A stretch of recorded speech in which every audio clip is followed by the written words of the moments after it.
Hello. कैसे हो आप सब? अच्छे होंगे। देखो भाई, जैसे कि मैंने कहा था कि चैप्टर 2 के बाद चैप्टर 3 का जो एक्सप्लेनेशन वीडियो है वो आने वाला है। मेरे पास ना कुछ मैसेजेस आए थे, मैं बताऊं आपको कि सर आपकी ना वीडियो बड़ी लंबी जा रही है। तो मैंने कहा कोई बात नहीं। एक्चुअली अभी जो हम ये सारी वीडियोस अपलोड कर रहे हैं ये फुल एक्सप्लेनेशंस हैं। वन शॉट 30 मिनट के एक्सप्लेनेशन भी आपको मिलेंगे, है ना। तो आपको इस टाइम पे ये जो लॉन्ग वीडियोस अगर आपको मिल रहे हैं तो उसके सबसे बड़ा जो बेनिफिट है वो आपके लिए ये है कि आप ये देखो कि आपकी जो लर्निंग है ना बहुत डीप में हो रही है। स्टार्टिंग हमारी ऐसी ही होनी चाहिए। एक बार जब आपने सारा कॉन्सेप्ट समझ लिया, चैप्टर आपको क्लियर हो गया, उसके बाद आप 30 मिनट के एक्सप्लेनेशन को जब आप देखोगे तब वो आपके लिए वर्थफुल होगा, क्योंकि लिखना भी है आपको। और दूसरी बात, जब आप सीयूईटी का एग्ज़ाम दोगे, जब वहाँ पर आपको ऑप्शन एलिमिनेट करने के लिए बोला जाएगा, उस टाइम पीरियड पे आपके जो डीप अंडरस्टैंडिंग है वो काम आएगी। तो लॉन्ग वीडियोस अगर है तो पेशेंस बनाकर उसको पूरा देखने की कोशिश करें, ताकि आपको बहुत डेप्थ में एनसीईआरटी की अंडरस्टैंडिंग हो, कॉन्सेप्ट को समझ पाओ। और सबसे इम्पॉर्टेंट जो चीज़ है वो ये है कि आप ये देखो कि आपकी जो अंडरस्टैंडिंग है वो कितनी ब्रॉड हो रही है। ओके। तो सबसे पहले आज के चैप्टर को एक बार हम इसका करते हैं आपके सामने फाउंडेशन, और उसके बाद हम बात करेंगे कि आगे हम इस चैप्टर को कैसे पढ़ेंगे। तो बस बिना देरी किए शुरू करते हैं। तो ये है चैप्टर आपका किनशिप कास्ट एंड क्लास। इसमें बेसिकली हम क्या पढ़ेंगे आपको पता चली गया होगा। बेसिकली हम बात करते हैं इस चैप्टर में, जब हम इस चैप्टर के बारे में बात करते हैं तो हमारे दिमाग में सबसे पहले जो बात आती है वो ये है कि ये चैप्टर एक्चुअली है किस बारे में, है ना। तो सबसे पहले ये है आपके सामने किनशिप कास्ट एंड क्लास, और टाइम पीरियड है 600 बीसी से 600 एडी के बीच में। ठीक है, ये आपको दिखाई दे रहा होगा। और सेम टाइम पीरियड के बारे में हम पहले भी लास्ट चैप्टर में पढ़ चुके हैं। तो इसमें ऐसा क्या खास है, जो समझने वाली बात है हमारे लिए ये है। तो देखो भाई, 600 बीसी से लेकर 600 एडी का जो टाइम पीरियड है वो हमारे लिए काफ़ी इम्पोर्टेंट है। ठीक है, अब वो अर्ली स्टेट्स के राइज के लिए हो या फिर वो अर्ली सोसाइटी के अंदर कल्चरल ट्रांसफॉर्मेशन को लेकर हो, किसी भी तरीके से हो, हर तरीके से वो आपके लिए इम्पॉर्टेंट है। ठीक है, तो समझने की कोशिश करते हैं। तो 600 बीसी को हम इंडिया की हिस्ट्री में टर्निंग पॉइंट बोलते हैं, जैसा कि हमने पढ़ा था। और दोबारा से यहाँ पे देख लेते हैं कि 600 बीसी कितना ज़्यादा इम्पॉर्टेंट है, ऐसी क्या खास बात है 600 बीसी में जो हमें समझनी पड़ेगी। तो हमने, जैसे कि इन्होंने कहा कि भाई प्रीवियस चैप्टर में हमने पढ़ा था सोसाइटी के अंदर इकोनॉमिक पॉलिटिकल चेंजेस होते हैं। ठीक है, और ये हम सारा पढ़ चुके हैं। और एक्सटेंशन ऑफ एग्रीकल्चर, एग्रीकल्चर के साथ साथ अर्बनाइजेशन। फिर हमने पढ़ा था सोसाइटी के अंदर आपका अर्बन सोसाइटीज़ बनने लगी थी। ठीक है, तो ये सारी चीज़ें हम पढ़ चुके हैं। तो मेन चीज़ हमारे लिए ये है इस टाइम पे समझनी कि इसमें हम ऐसा क्या पढ़ेंगे। देखो, सबसे इम्पॉर्टेंट जो चीज़ है जो हम इसमें फोकस करेंगे वो है आपका अर्ली सोसाइटी के टाइम पीरियड पे हिस्टोरियंस के पास जितने भी इन्फॉर्मेशंस हैं, जो भी टेक्सचुअल इन्फॉर्मेशन है, ठीक है, उस इन्फॉर्मेशन के बेसिस पे हम यहाँ पर सोशल हिस्ट्री को समझने की कोशिश करेंगे। ठीक है जी। तो सोशल हिस्ट्री को समझने की कोशिश करेंगे। इसका क्या मतलब है? इसका मतलब ये है कि सोसाइटी के अंदर बहुत सारे सोशल प्रैक्टिसेस हुआ करते थे। सोशल बिहेवियर क्या है, सोसाइटी के अंदर नॉर्म्स क्या है, कौन कौन से ओकेशंस हैं, कौन कौन से सोशल प्रैक्टिसेस हैं, वो सारा का सारा जो है हम यहाँ पे समझने की कोशिश करते हैं। ठीक है, तो इस चैप्टर में हम बेसिकली 600 बीसी से लेके 600 एडी के बीच में सोशल एंड कल्चरल हिस्ट्री पर फोकस करेंगे। सोशल एंड कल्चरल हिस्ट्री पर फोकस हम करेंगे। तो ये इंपॉर्टेंट चीज़ है जो हमें समझ में आती है। सबसे इंपॉर्टेंट जो चीज़ है इन सब के बारे में जब हमें पता करना होता है तो हमारे पास सबसे इंपॉर्टेंट जो सोर्सेज है वो आपके टेक्स्ट और इंक्रिप्शंस ही हैं। ठीक है, अब यहाँ पर हमें बहुत सारे सोशल, पॉलिटिकल, इकोनॉमिक चीज़ों के अलावा कल्चरल एस्पेक्ट का भी पता चलता है, किस तरीके के कल्चर हमें देखने को मिलता है। ठीक है, अब यहाँ पर बेसिकली हम इस चैप्टर को समझेंगे किसी एक इम्पॉर्टेंट कॉन्सेप्ट के साथ, और वो कॉन्सेप्ट है आपका महाभारत। ठीक है, महाभारत ही क्यों? क्योंकि जितने भी एंशिएंट इंडिया में बुक्स हैं उन सब में सबसे ज़्यादा डाइवर्स बुक यही है।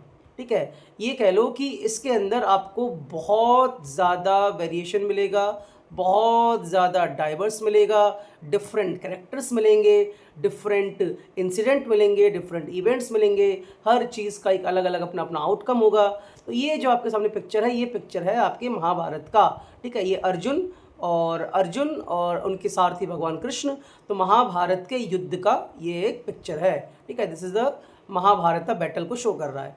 तो ये जो महाभारत के बैटल को शो कर रहा है, ठीक है, और इसके अंदर खास बात क्या है, ये जो है ये पिछले से बंगाल से मिली है। अब हमें यहाँ पे समझना है कि महाभारत पर एक्चुअली में काम कब से शुरू हुआ और महाभारत एक्चुअली में हमारे लिए क्या है इस टाइम पे। तो हम एनसीईआरटी के इस लाइन को अगर पढ़ें तो हमें समझ में आता है कि it is a colossal epic. देखो, एपिक हमारे भारत के इतिहास में दो ही बुकों को बोली जाती है, एक है रामायण और दूसरी है महाभारत, क्योंकि इनके अंदर जो सोशल पॉलिटिकल करेक्टर्स हैं, नरेटिव्स हैं सोसाइटी के अंदर, सोसाइटी को समझने के जो पर्सपेक्टिव्स हैं वो बहुत डाइवर्स है, बहुत वेरिएशन में है। और हमें सोसाइटी का कोई एक पिक्चर नहीं दिखाती हैं, सोसाइटी के अंदर अलग अलग पिक्चर को दिखाती हैं, जैसे जाति का हो गया, वर्णा सिस्टम का हो गया, शादी का हो गया, वुमेन राइट्स हो गए, ऊपर नीचे, ठीक है, ऊंच नीच, ये सारी चीज़ें, upper class lower class, each and everything society के अंदर की जो कोर वैल्यूज़ है वो आपको मिलेगी। तो महाभारत बहुत इंपॉर्टेंट कॉन्सेप्ट सामने रखता है कि किस तरीके से सोसाइटी उस टाइम पर अपने आप को डिज़ाइन करके बैठी हुई थी और सोसाइटी के अंदर जो सोशल बिहेवियर था वो कैसा है। समझ में आ रही बात? तो सबसे इम्पॉर्टेंट जो चीज़ है वो ये है कि देखो इसने क्या कहा भाई, प्रेजेंट जो है हमारे पास एक्चुअली में महाभारत जो ओरिजिनल लिखा गया था 1,00,000 वर्सेस थे, ठीक है, और इसमें सोशल कैटेगरी सिचुएशन, ठीक है, अब पूरे इंडिया में महाभारत सबसे रिचेस्ट क्या है, रिचेस्ट टेक्स्ट में काउंट होता है। ठीक है, महाभारत सबसे रिचेस्ट टेक्स्ट में काउंट होता है और इसके जो स्टोरीज़ हैं ये इंडिया के अंदर, इवन इंडिया के बाहर भी बोली जाती रही हैं, सुनाई जाती रही हैं, लोगों ने इससे कई सारी टीचिंग्स ली है। ठीक है, तो महाभारत सोसाइटी के अंदर बिहेवियर, सोशल ग्रुप्स, ठीक है, कैरेक्टर्स, ये सारी की सारी चीज़ों के माध्यम से सोशल पिक्चर को आपके सामने बहुत अच्छे से रखता है। महाभारत को पढ़े बिना आप एंशिएंट सोसाइटी के अंदर किस तरीके का सामाजिक, किस तरीके का सोशल एक्शन हो रहे थे वो आप नहीं समझ पाओगे। सोसाइटी के अंदर किस तरीके के लोग थे, कैसा बिहेवियर था, क्या चीज़ इंपॉर्टेंट थी, क्या चीज़ इंपॉर्टेंट नहीं थी, किसके राइट्स कैसे थे, हर एक चीज़ इंपॉर्टेंट है। ठीक है भाई, तो समझ में आ रही बात? तो इंपॉर्टेंट चीज़ क्या है? इंपॉर्टेंट चीज़ है आपका महाभारत उस सोसाइटी की एक बहुत अच्छी खासी पिक्चर आपके सामने रखेगा। ठीक है, अब यहाँ पर जो मेन चीज़ है वो क्या है, थोड़ा सा हम इसके फाउंडेशन को समझने की कोशिश करते हैं। ठीक है, तो देखो 600 BC इंडियन सब कॉन्टिनेंट में ऑलरेडी हम डिस्कस कर चुके हैं लास्ट चैप्टर में। 600 BC से 600 AD ये इंडिया के सब कॉन्टिनेंट में एक टर्निंग पॉइंट रहा है। ठीक है, अब टर्निंग पॉइंट तो रहा है, हमने बताया टर्निंग पॉइंट क्यों रहा है भाई, नए शहरों का निर्माण हो रहा था, अर्बन लाइफ बन रही थी, ठीक है, अर्ली स्टेट्स बन रही थी, ये हम पढ़ चुके हैं। लेकिन अगर हम बात करें 600 BC से 600 AD के बीच में, तो यहाँ पर सोशल बिहेवियर भी काफ़ी इम्पॉर्टेंट है जिसकी हमें स्टडी करनी होती है। ठीक है, तो 600 BC से 600 AD के बीच में ये हमें देखने को मिलेगा कि सोसाइटी के अंदर किस तरीके की सोशल और किस तरीके की कल्चरल प्रैक्टिस आपको देखने को मिल रही है। ठीक है, सोशल कल्चर जो प्रैक्टिसेस है उसको हम बहुत ईजीली महाभारत की मदद से समझ सकते हैं। ठीक है, महाभारती क्यों और कोई बुक क्यों नहीं, क्योंकि जितनी डाइवर्स पिक्चर महाभारत ने सामने रखी है उतनी डाइवर्स पिक्चर शायद ही कोई बुक रख पाती है। हाँ, रामायण है वो भी काफ़ी इंपॉर्टेंट है, लेकिन महाभारत आपको सोसाइटी का हर एक पहलू दिखाता है। ठीक है, सोसाइटी में लोग कैसे थे, है ना, लोगों का बिहेवियर कैसा था, अच्छा क्या है, बुरा क्या है, सही क्या है, गलत क्या है, हर चीज़ के बारे में क्लियर कट बात करने की कोशिश करता है। ठीक है, तो इसीलिए महाभारत इंपॉर्टेंट है, बहुत इंपॉर्टेंट है। ठीक है, और महाभारत को हम अगर देखें तो ये देख सकते हैं, ये है महाभारत का ओरिजिनल एक श्लोक। ठीक है, ये ओरिजिनल वर्स है और यहाँ पर हमारे सामने है सबसे पहला चैप्टर का मेन पार्ट, महाभारत को कैसे कंपाइल करा गया। जब हम बात करते हैं आज के टाइम पे जो महाभारत हमारे पास है उसको कैसे कंपाइल करा गया, that is very important to know. ठीक है, तो जब हम बात करते हैं महाभारत के कंपाइल के पीछे, तो इसमें एक रिसर्चर का बड़ा रोल है, वो हैं आपके BS सुकथांकर। BS सुकथांकर का बड़ा रोल है। उन्होंने अपनी टीम के साथ तकरीबन 47 साल लगाए, 47 years it took to collect the original resources. तो इसी को हम बोलते हैं क्रिटिकल एडिशन ऑफ महाभारत। खास बात क्या है इसके अंदर, क्योंकि देखो महाभारत जब लिखी गई थी तब मैन्यूस्क्रिप्ट्स होते थे, है ना। अब मैन्यूस्क्रिप्ट्स की एक प्रॉब्लम है कि समय के साथ मैन्यूस्क्रिप्ट्स खराब हो गए, फ्रेजाइल होते थे, और इसलिए इनकी टीम को भारत के हर एक जगह से अलग अलग स्टोरीज़ को कलेक्ट करना पड़ा, अलग अलग लोगों से इनको मिलना पड़ा, और फाइनली ये कामयाब होते हैं 13,000 वर्सेस को इकट्ठे करने में। देखो वैसे तो 1 लाख वर्सेस हैं, लेकिन हमारे पास जो रिसेंट में only we are having 13,000 verses, और उसी के बेस पे हम महाभारत की जो स्टोरीज़ हैं जो कई बार बताई गई हैं, सुनाई गई हैं, उसकी मदद से हम महाभारत के पूरे आइडियाज़ को रिकन्स्ट्रक्ट समझने की कोशिश करते हैं। ठीक है, इसके बाद जो अगला है आपके सामने kinship, marriage and various rules. तो ये हम पढ़ेंगे यहाँ पर। तो इसमें सबसे इम्पॉर्टेंट जो चीज़ है वो क्या है, वो है आपका ये महाभारत क्रिटिकल एडिशन। अब महाभारत के क्रिटिकल एडिशन को समझने के लिए सबसे पहले देखो यहाँ पर संस्कृत लैंग्वेज वाले जो एक्सपर्ट्स हैं उनका हेल्प लिया गया। कश्मीर से नेपाल, कन्याकुमारी, केरला तक हर जगह लोगों से मिलना हुआ, और लोगों से मिलने के बाद ये जो महाभारत की कहानी हर जगह पर अपने अपने लेवल पर कई बार बताई गई है, कई बार रिटोल्ड करी गई है, उनको भी कलेक्ट करा गया, उनको भी अपनी रिसर्च का हिस्सा बनाया गया, और इसके बाद सोशल हिस्ट्री के तौर पे महाभारत के जो नरेटिव्स हैं उनको जोड़े गए।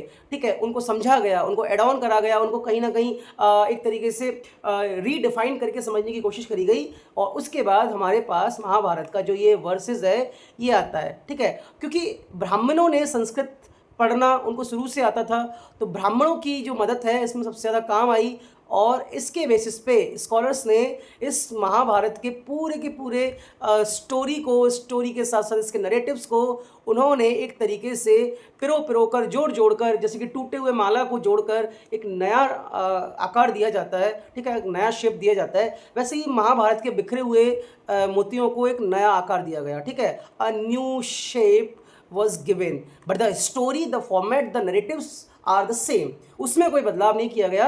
जो कहानी सुनी हुई है, जो कहानी बोली गई है, उन कहानियों को समझ के, उन कहानियों को अंडरस्टैंड करके, ठीक है, महाभारत के आइडियाज़ को लोगों तक पहुंचाने की कोशिश करिए, क्योंकि महाभारत एक बहुत डायनामिक क्लासिक है, बहुत डायनामिक बुक है, और इसके समझना बहुत ज़रूरी है। ठीक है, समाज के सोशल लेयर को अगर आप समझना चाहते हो, if you want to know the social stratification, समाज के लेयर्स क्या हैं, सोसाइटी के अंदर कौन सा लेयर किस तरीके से काम करता है, सोसाइटी के अंदर कौन कौन से प्रैक्टिसेस होती थी, वो महाभारत इतने अच्छे से बताता है। अभी आप देखेंगे। ठीक है, तो यहाँ पर जो अगली चीज़ है महाभारत की, चैप्टर का नाम क्या, चैप्टर का नाम है किनशिप। ठीक है, किनशिप, कास्ट एंड क्लास। अब आप बोलोगे सर किनशिप के बारे में आप बता दो, तो किनशिप का मतलब होता है रिश्तेदारी। ठीक है, रिश्तेदारी। तो महाभारत के युद्ध में आपने क्या देखा होगा, थोड़ा सा आपको पता हो, महाभारत की जो लड़ाई है वो दो परिवारों में होती है, दो सेम कुल के लोगों में होती है, यानी कि दो कजिन ब्रदर्स में होती है, एक कौरवाज हैं, एक पांडवाज हैं, दोनों ही कुरुवंश से बिलोंग करते हैं। ठीक है, तो यहाँ पर फाइंडिंग अबाउट द फैमिलीज, तो सबसे इंपॉर्टेंट जो चीज़ है वो यहाँ पर है, हर एक परिवार अपने आप में काफ़ी इंपॉर्टेंट है। परिवार बनता है इसके नियमों से, उसके मेंबरों से और रिश्तों से। ठीक है, और सबसे इंपॉर्टेंट जो चीज़ है, ये लोग एक साथ मिलते हैं, सेम चीज़ों से बिलोंग करते हैं, सेम इनकी बिलीफ सिस्टम होती है। ठीक है, कई बार ये सेम टाइप का फूड शेयर करते हैं, सेम टाइप का रिसोर्स शेयर करते हैं, इनके जीने का तरीका लगभग सेम होता है, और ये साथ मिलके पूजा पाठ रिचुअल्स को फॉलो करते हैं। तो ऐसे परिवार होता है। आपने देखा होगा कि भाई आपके घर में जो शादी होती है, शादी में सभी लोग मिलकर उस शादी को प्रैक्टिस करते हैं। शादी दो लोगों की होती है लेकिन पूरा परिवार उस शादी में जुड़ जाता है।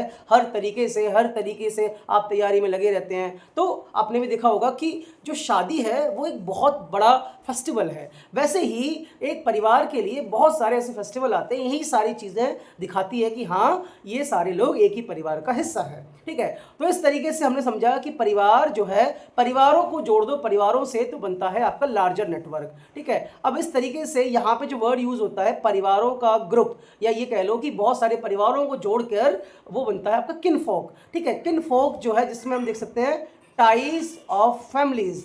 अब ये ब्लड के आधार पे भी जुड़े हुए होते हैं और रिश्तों के आधार पे जुड़े होते हैं। ठीक है, तो फैमिली की खास बात क्या है, किनशिप या जो फैमिलीज है, ठीक है, इस फैमिलीज में बहुत सारे ग्रुप्स होते हैं और ये जुड़े होते हैं। कई बार तो हम इनको ब्लड रिलेशन से देखते हैं और कई बार हम इनको देखते हैं रिलेशन से, यानी कि रिश्तेदारी से। ठीक है, और इनकी जो बिलोंगिंग है वो काफ़ी सिमिलर होती है।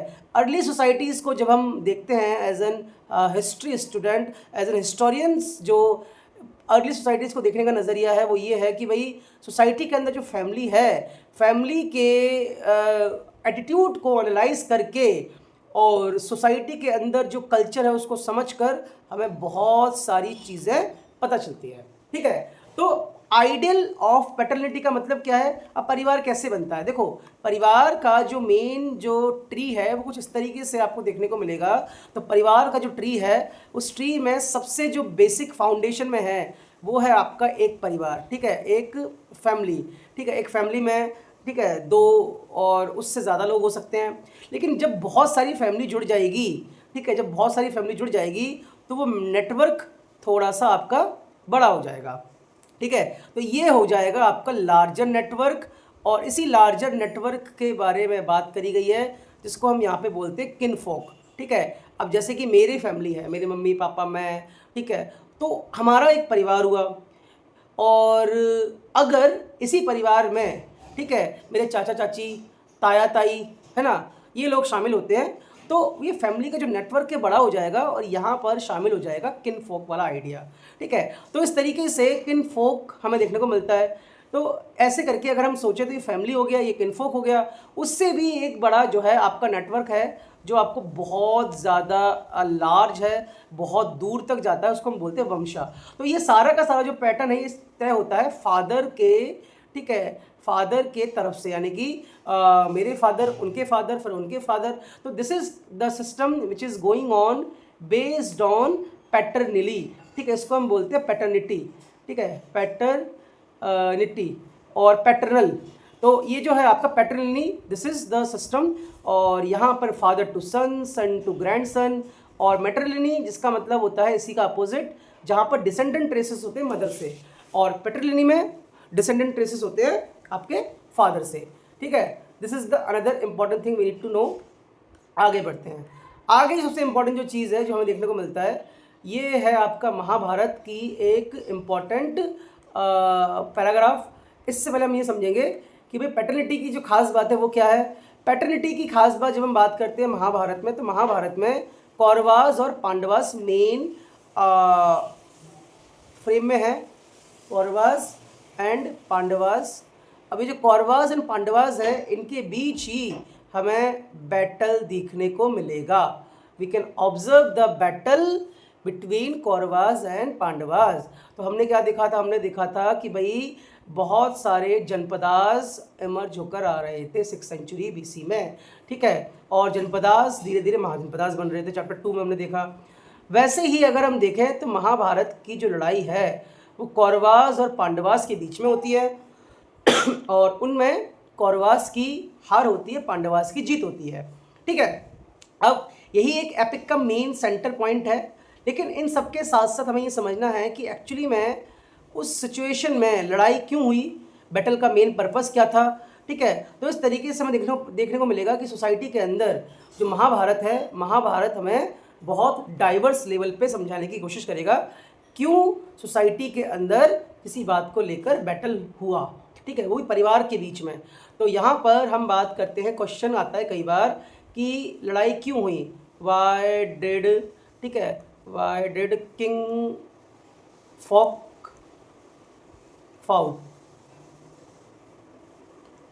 लड़ाई के पीछे का क्या रीज़न है। Major cause of battle of Mahabharata, तो बैटल ऑफ महाभारत का जो मेजर कॉज है उसको समझने की कोशिश करते हैं, ठीक है। तो देखो, बैटल फील्ड की जो कहानी है उससे पहले हमें थोड़ी सी बैकग्राउंड को देखना पड़ेगा। तो महाभारत के बैकग्राउंड को समझने की कोशिश करते हैं, ठीक है। महाभारत का जो बैकग्राउंड है वो आपका कैसा है। देखो, सबसे पहले हम बात करेंगे यहाँ पे हस्तिनापुर की। हस्तिनापुर के राजा थे महाराज शांतनु, ठीक है, महाराज शांतनु। और महाराज शांतनु ने शादी की गंगा से, उनको गंगा से प्यार हो गया था, लव एट फर्स्ट साइट। और गंगा से शादी करने के बाद गंगा ने शर्त रखी कि आप मेरे काम में कोई भी इंटरफेरेंस नहीं करेंगे, नो इंटरफेरेंस। तो पहले तो शांतनु बात मान जाते हैं, लेकिन शादी के बाद गंगा क्या करती है, गंगा जैसे ही उनके बच्चे होते हैं तो पहले दूसरे ऐसे करके वो तकरीबन जो है 7 बच्चों को नदी में बहा देती है, ठीक है। 7 बच्चे जो हैं वो राजा के सामने मारे जाते हैं।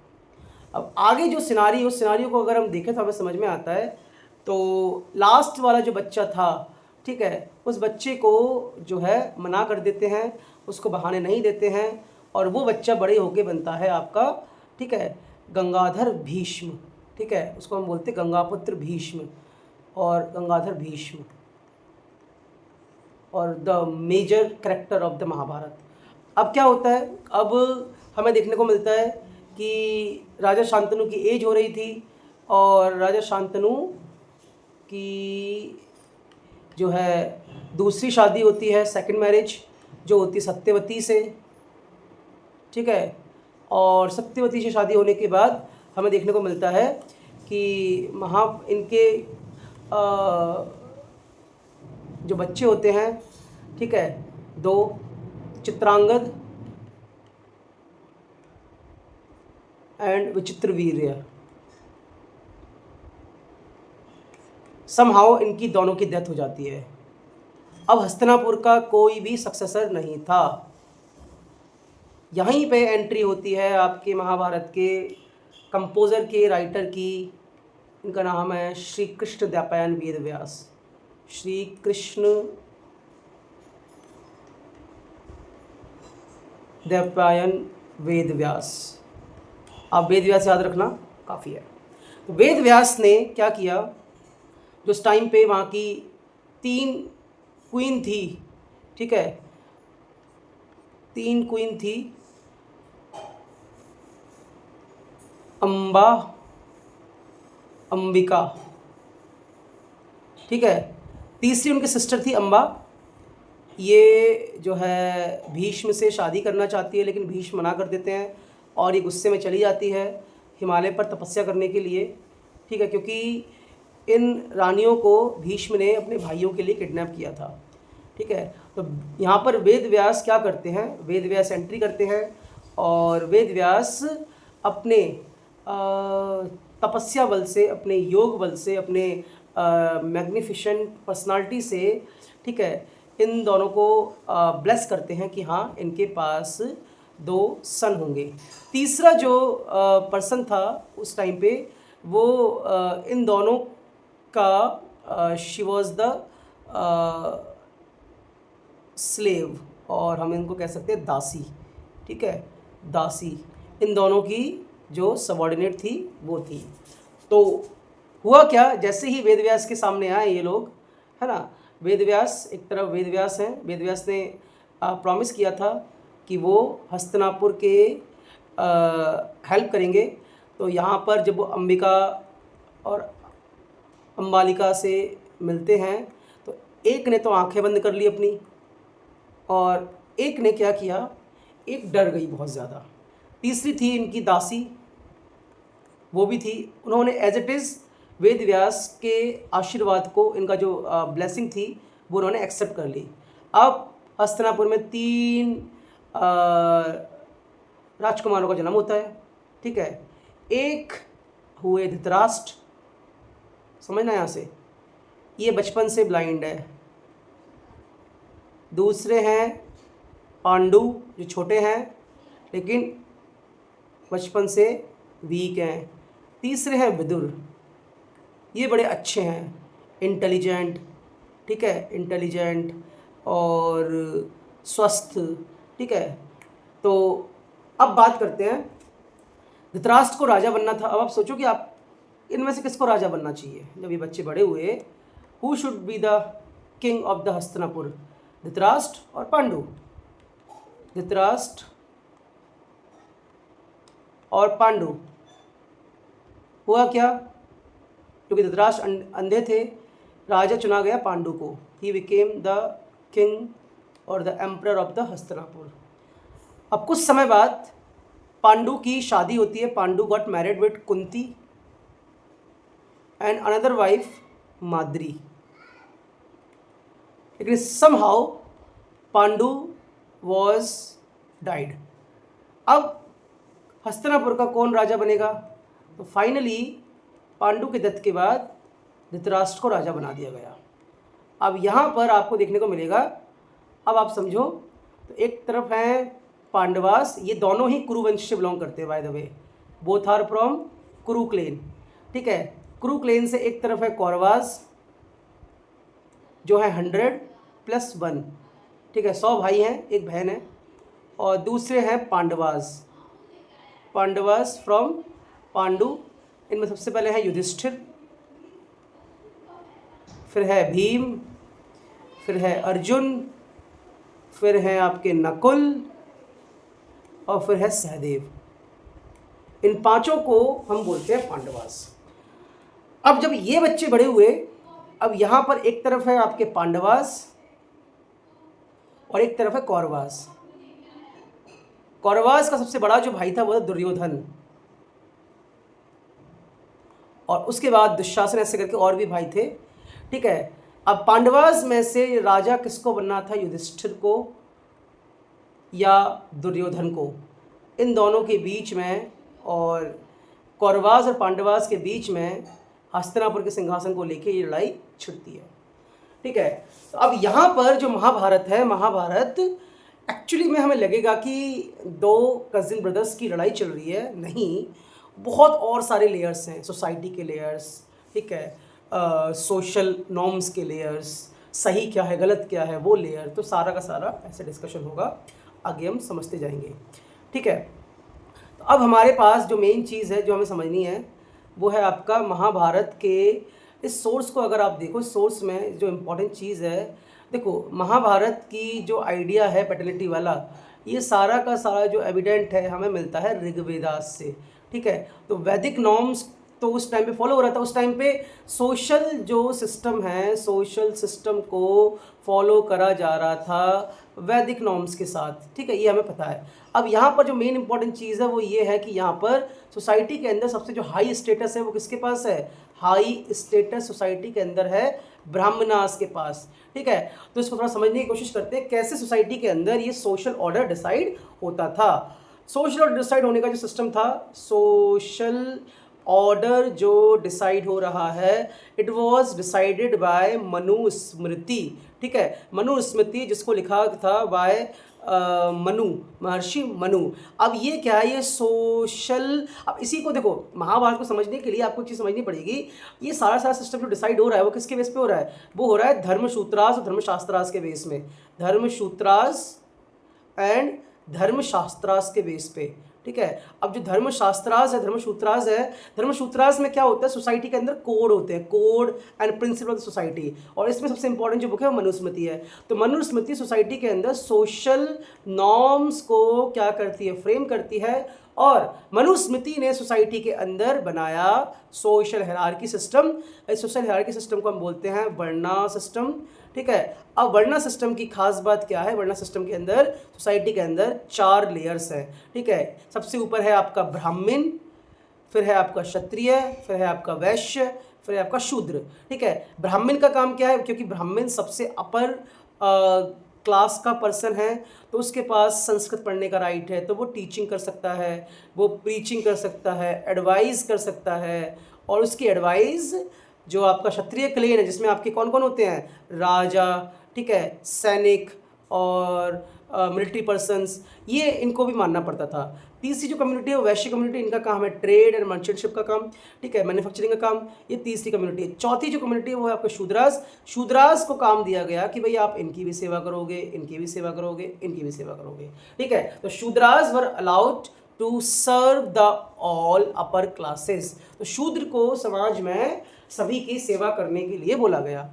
अब ये जो सिस्टम है, चाहे वो वर्णा सिस्टम हो, चाहे हम आगे पढ़े जाति सिस्टम है, इसने सोसाइटी के नॉर्म्स को डिसाइड कर दिया कि भाई सोसाइटी कैसे काम करेगी, सोसाइटी का जो फंक्शन होगा वो कैसे होगा, ये डिसाइड हो चुका है। अब इस सिस्टम ने सोसाइटी के अंदर क्या करा है, सिस्टम ने सोसाइटी के अंदर बहुत बड़े लेवल पर डिस्क्रिमिनेशन को क्रिएट करना शुरू करा, जो हमें देखने को मिलेगा बहुत इंपॉर्टेंट तरीके से। खास बात जो हमें समझनी है वो ये है कि भाई महाभारत की जो लड़ाई है वो क्यों हो रही है। महाभारत की लड़ाई के बेसिस पे अगर आप देखें तो महाभारत का ये जो एक्सट्रैक्ट है दिस इज़ फ्रॉम आदि पर्व, ठीक है, आदि पर्व। आदि पर्व यानी कि महाभारत के कितने चैप्टर्स हैं, 18 चैप्टर्स हैं, ठीक है, उनको पर्व बोलते हैं। 18 चैप्टर्स में आदि पर्व में यहाँ पर जो है हमने महाभारत की जो स्टोरी है वो समझ में आती है। फर्स्ट सेक्शन महाभारत जो है संस्कृत में है और सारा का सारा महाभारत जो है हमें संस्कृत में पढ़ने को मिलेगा।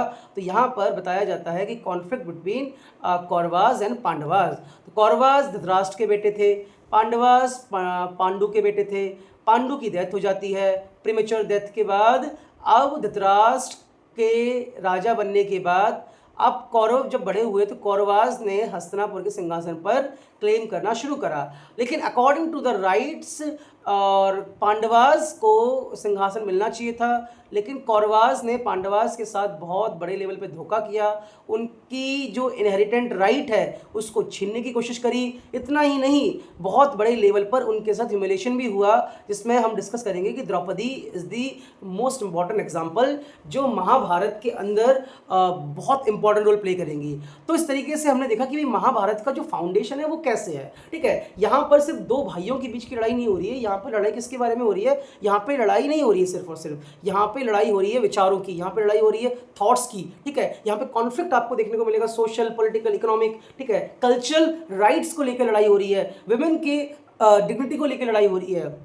सोसाइटी में जो व्यक्ति योग्य है, हम पढ़ेंगे कर्ण के बारे में, ठीक है, कर्ण और एकलव्य की भी बात हम करेंगे। भाई इनको जो सोसाइटी में डिजर्व करते थे वो इनको नहीं मिला। इनजस्टिस का बहुत बड़ा एग्जाम्पल हमें देखने को मिलता है। सोसाइटी के अंदर ये जो सोशल नॉर्म्स डिसाइड किए गए थे मनुस्मृति की तरफ से, ये सोशल नॉर्म्स कहीं ना कहीं सोसाइटी के अंदर बहुत बड़े लेवल पर डिस्क्रिमिनेशन यहाँ पर कर रहे थे, ठीक है। अब यहाँ पर एक और एग्जांपल मैं आपको डिस्कस कर दूं, ठीक है, इसको हमने डिस्कस नहीं किया था लेकिन साथ में डिस्कस करेंगे, ज़्यादा समझ में आएगा। यहाँ पर क्या है, विमेन के राइट्स को लेकर भी बहुत बड़ा आपको डिस्कशन देखने को मिलेगा। तो यहाँ पर आपने देखा कि भाई ऋग्वेदा का एक मंत्र है, ठीक है, और इस ऋग्वेदा का जो, अब देखो ऋग्वेदा के बारे में मैं आपको बता दूं, जो ऋग्वेद है, ऋग्वेद का जो कंपाइलेशन है वो तकरीबन 1000 BC के आसपास हुआ था और ऋग्वेदास में बहुत सारे मंत्र हैं, ठीक है। अब यहाँ पर शादी कैसे होती है उसका भी जो मंत्र है वो यहाँ पर है। तो इस मंत्र में क्या लिखा है, I free her from here not from there, मतलब जो विमेन है उनको पिता के घर से फ्री करके पति के घर पे, उनके हस्बैंड के घर पे भेजा जा रहा है और वहाँ पर जो है वो अपने जो उनकी रिस्पॉन्सिबिलिटी है वो फॉलो करेंगी। तो यहाँ पर इंद्र भगवान मेन होते थे। एक्चुअली में ये जो पिक्चर है, ये पिक्चर आपको मिलेगी लेटर वैदिक पीरियड की। हमने सेकंड चैप्टर में डिस्कस करा था जो वैदिक पीरियड का जो टाइम पीरियड है, ठीक है, 1500 BC से लेके 600 BC के बीच में, वहाँ पर ये सारी चीज़ें आपको देखने को मिलेंगी। तो यहाँ पर जो है कन्यादान का कॉन्सेप्ट है, ठीक है, जो फादर है वो क्या कर रहे हैं, वो अपने बच्चे का क्या करेंगे, कन्यादान करेंगे और उनकी शादी एक योग्य व्यक्ति से, योग्य पर्सन से कराएंगे। तो ये हमें देखने को मिलता है। तो इस तरीके से सोसाइटी के अंदर जो सोशल नॉर्म्स है वो आपको देखने को मिलेंगे। फिर हमने यहाँ पर डिस्कस करना है शादियों के बारे में। तो शादियों की जब हम बात करते हैं तो देखो सोसाइटी के अंदर 4 तरीके की शादी डिस्कस करी गई है।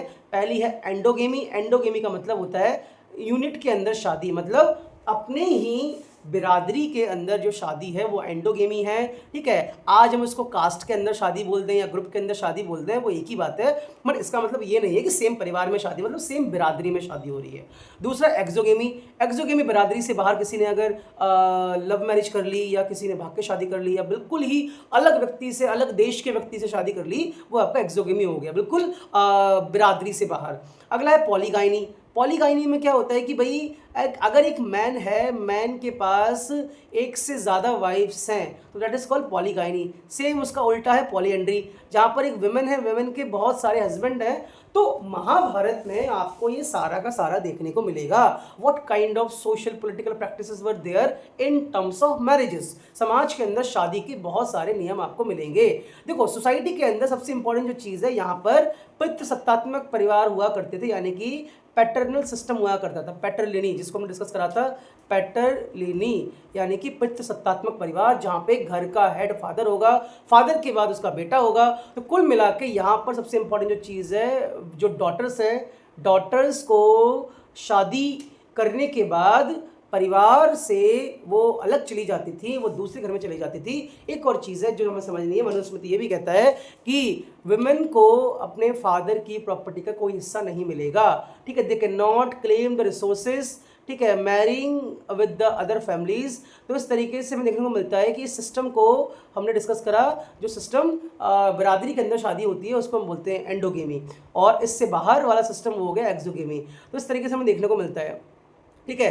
मैरिज जो है राइट टाइम पे हो, राइट पर्सन के साथ हो, और ये इंश्योर करने का काम कौन करता है? फादर करता है। किसका फादर करता है? लड़की का फादर करता है। और लड़की का फादर शादी के टाइम पीरियड पे कन्यादान करते हैं। कन्यादान बहुत बड़े दानों में काउंट होता है, ठीक है, it is a biggest charity, ठीक है। तो परिवार में ये काम सिर्फ और सिर्फ फादर ही कर सकते हैं, और फादर ना हो तो बड़ा भाई भी कर सकता है। तो इस तरीके से हमने देखा कि सोसाइटी के अंदर जो टाउन सिस्टम राइज हुआ 600 BC में, टाउन और नए नए जो सिटीज़ बनने लगे, उन सिटीज़ के बेसिस पे हमें देखने को मिलता है कि यहाँ पर ये जो मैरिज का जो सिस्टम है ये इवॉल्व होने लगा, ठीक है। इसके बाद हम आगे देखने की कोशिश करते हैं। आगे हमें देखने को मिलता है सोसाइटी के अंदर शादियों के और भी टाइप्स हैं, जिसमें 8 तरीके की शादी हैं। 4 आपकी पॉजिटिव हैं, 4 आपकी नेगेटिव हैं। पहली वाली शादी में क्या होता है? Gift of a daughter after dressing her in a costly cloth, जैसे ये अरेंज मैरिज जैसा लगता है, और जिसमें उनको सजा धजा कर जो परिवार है एक अच्छे लड़के के हाथ में पूजा पाठ यज्ञ करके उनसे उनकी शादी करवा दी जाती है, ठीक है। अगला जो है जिसमें गिफ्ट ऑफ डॉटर, ये भी सेम है, ठीक है। यहाँ पर योग्य लड़के के साथ पिता आशीर्वाद देकर दोनों को जो है विदा करते हैं। अगला जो टाइप है, ये सारे पॉजिटिव हैं, जिसमें जो हस्बैंड है, ठीक है, उसको ढूंढा जाता है और उसको बहुत सारा वेल्थ मिलता है, पैसा मिलता है, और उसकी शादी अपनी बेटी से करवा दी जाती है। अगला है वॉलंटरी यूनियन, ठीक है। यहाँ पर जो है 2 चाहने वाले लोगों को एक साथ मिलाकर उनसे शादी कर लिया जाता है। ये तो हो गए पॉजिटिव टाइप। इनमें खास बात क्या है, ये सोसाइटी में आज भी एक्सेप्टेबल है, उस टाइम पे भी कुछ हद तक एक्सेप्टेबल थे, क्योंकि इन शादियों के जो नॉर्म्स हैं बड़े पॉजिटिव हैं। इन शादियों का जो इंटेंशन है वो पॉजिटिव है। परिवार को शुरू करने का जो सबसे बड़ा फाउंडेशन है वो शादी, ठीक है। Family is the institution, right. The marriage that institution which verify the family, ठीक है।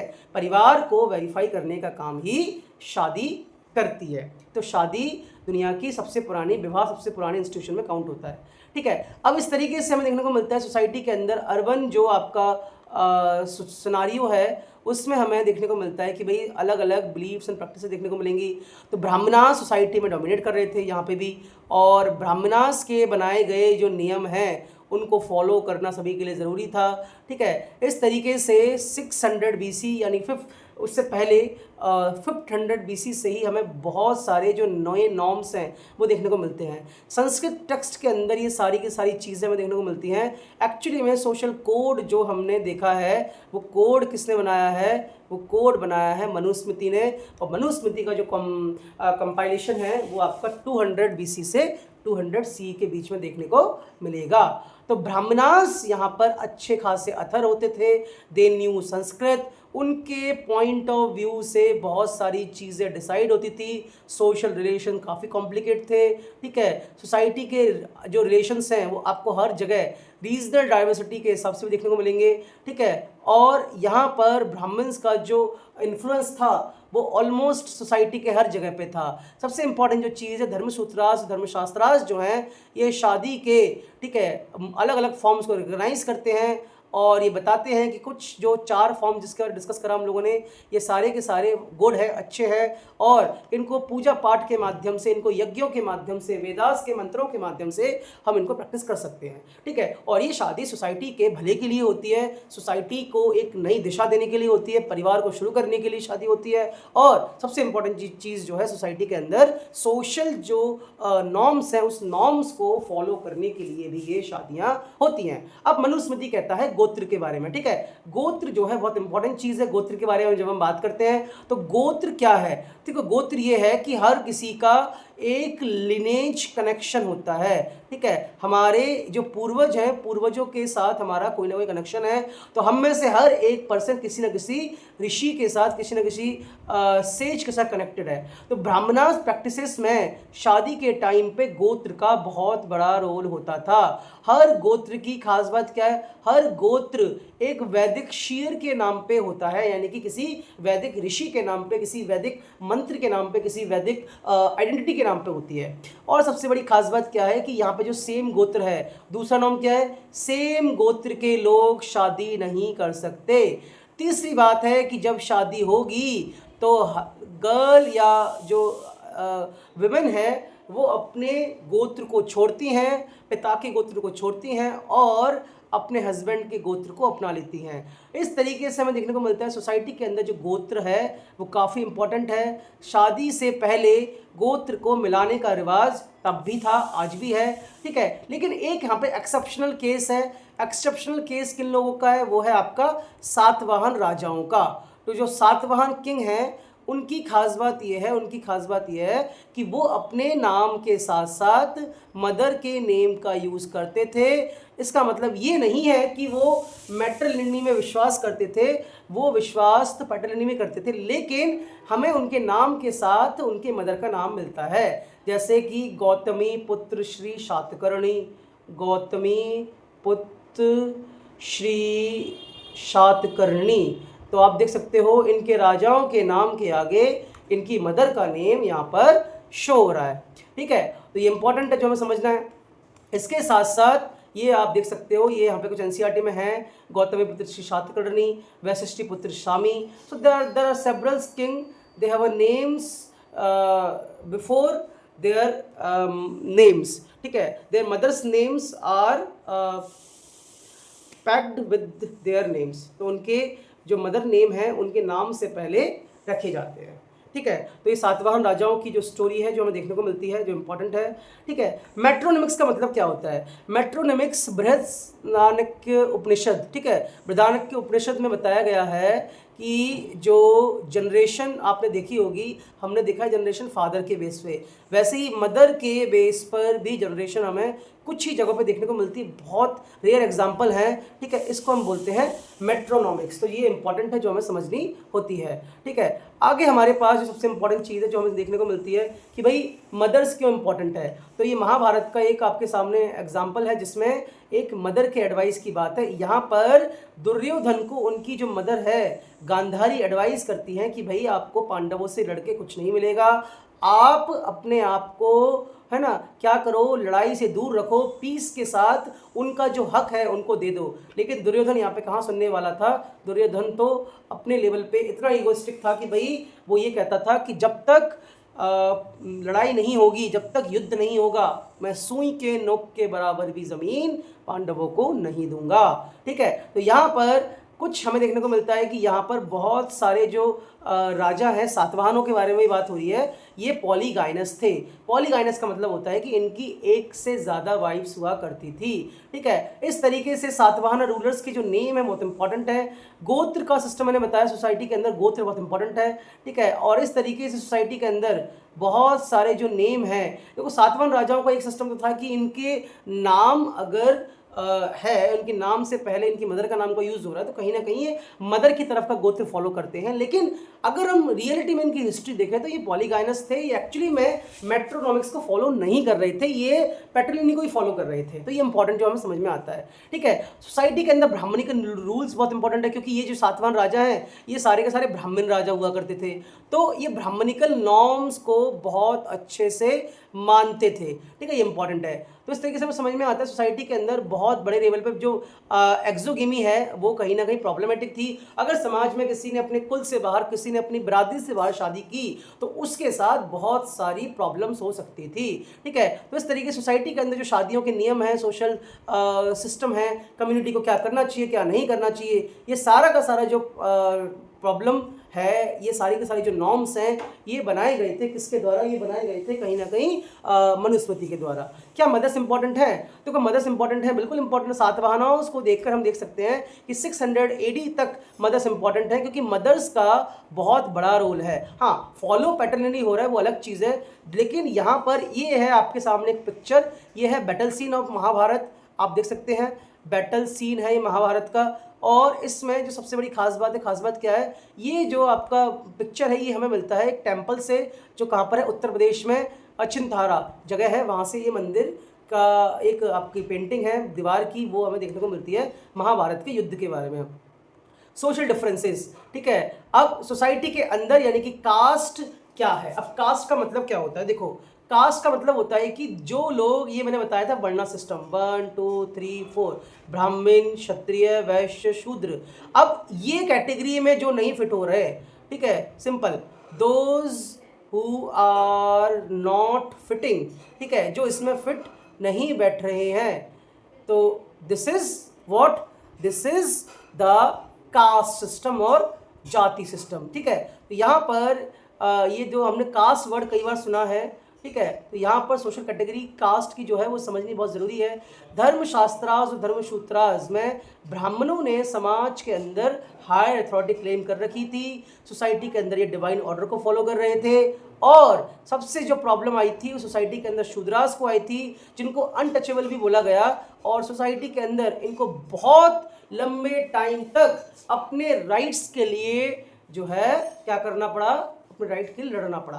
फाइनली जब भारत का संविधान बना तो भारत के संविधान ने आर्टिकल 17 को इंट्रोड्यूस करके अनटचेबिलिटी को खत्म करा था। तो यहाँ पर जो मेन चीज़ है ये आप देख सकते हो, ये जो डिस्कशन है कि भाई जाति जैसी जो ऑर्डर है, ये जो डिवाइन ऑर्डर का कॉन्सेप्ट है, ये कहाँ से आता है? डिवाइन ऑर्डर का कंसेप्ट आपको देखने को मिलेगा लेटर वैदिक पीरियड में। लेटर वैदिक पीरियड में क्या हो गया था कि भाई जो पर्सन है उसकी आइडेंटिटी उसके बर्थ के हिसाब से होगी। ठीक है, बर्थ आपका अगर ब्राह्मण के घर में हुआ है तो आप ब्राह्मण हो, चाहे आपको कुछ भी पढ़ना लिखना नहीं आता हो, आपको वेदों का कोई ज्ञान ना हो, आपको संस्कृत ना आती हो, आप ब्राह्मण हो। वैसे ही अगर आप क्षत्रिय के घर में जन्म लेते हो, चाहे आपको युद्ध ना आता हो, चाहे आप लड़ने से डरते हो, लेकिन आप क्षत्रिय माने जाओगे। ऐसा कॉन्सेप्ट आपको बनता है लेटर वैदिक पीरियड में। तो लेटर वैदिक पीरियड में सब ब्राह्मणों ने अपनी सत्ता को धीरे धीरे कमजोर होते देखा, तो ब्राह्मणों ने अपनी सत्ता को बनाए रखने के लिए यहाँ पर आइडिया पेश करा डिवाइन ऑर्डर का। डिवाइन ऑर्डर का मतलब क्या हो गया? कि चारों वर्णास जो हैं, चारों वर्णास का ओरिजिन पुरुषा से हुआ है। पुरुषा कौन है? पुरुषा को हम मान सकते हैं, ठीक है, प्राइमेवल मैन, ठीक है, सृष्टिकर्ता। कौन है ये? सृष्टिकर्ता। तो सृष्टिकर्ता ने इन चारों वर्णों को बनाया है। जैसे कि मुंह से बने हैं ब्राह्मण, भुजाओं से यानी कि शोल्डर से बने क्षत्रिय, थाई से बने हैं वैश्य, और पैरों से बने शूद्र। तो ये जो आइडिया है, ये आइडिया ब्राह्मणों ने सोसाइटी में गढ़ा। किस लिए गढ़ा? कि भाई सोसाइटी के अंदर जो है हमें अपनी सत्ता मेंटेन रखनी है। So Brahmanas they wanted to maintain their authority in society, that's why what they tried to establish this kind of social norms, कि भाई हर एक वर्णा जो है पुरुषा से सृष्टिकर्ता के अंगों से बना है, ठीक है, ब्राह्मण मुख से बना है, ठीक है, ऐसे मैंने बताया। तो that is the very important thing. इससे हमें समझ में आता है कि सोसाइटी के अंदर ब्राह्मणास ने अपनी लेगेसीज को मेंटेन करने के लिए सोसाइटी के अंदर ये डिस्कस कर दिया कि भाई कौन व्यक्ति कौन सा काम करेगा।